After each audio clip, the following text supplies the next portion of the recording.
Welcome to part 2 of this lesson. Yesterday, you should have created a multiplication chart with your class. Today, you are going to use these area models to solve for equations that are larger than 6. Let me show you how you're going to do it. Let's look at this equation, 3 times 7.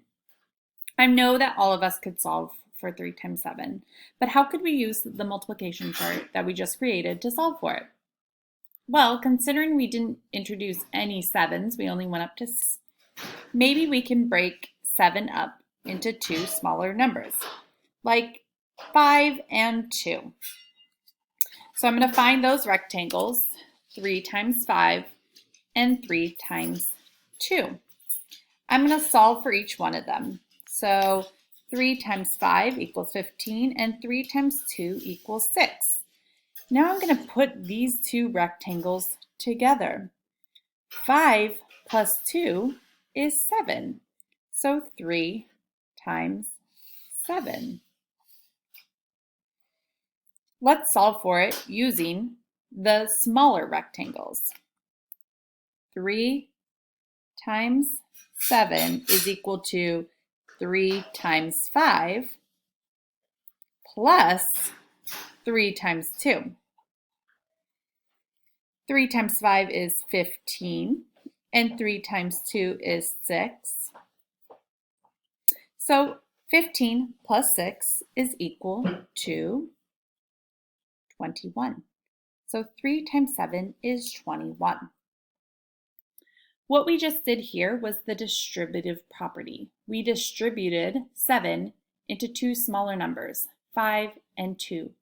We solved for that equation, 3 times 5 and 3 times 2, and then we ended up adding them at the end to solve for the original 3 times 7. That's what we're going to work on today in a task.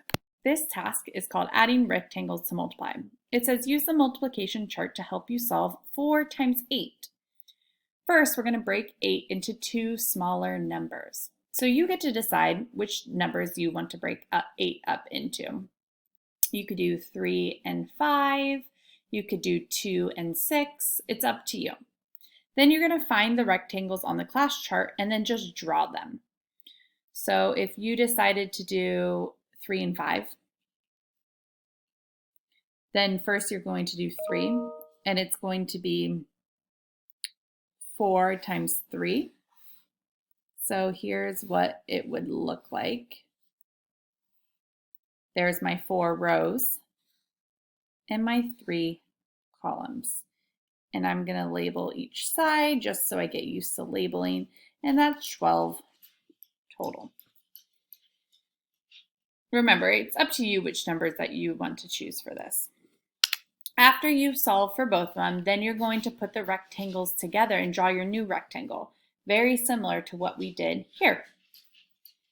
And then you're going to find the area of the larger rectangle. You're going to do that for 7 times 6. And then finally, 9 times 6. So you can see the numbers get a little bit bigger, but you have all the tools on that multiplication chart in order to solve for that using the distributive property. Good luck.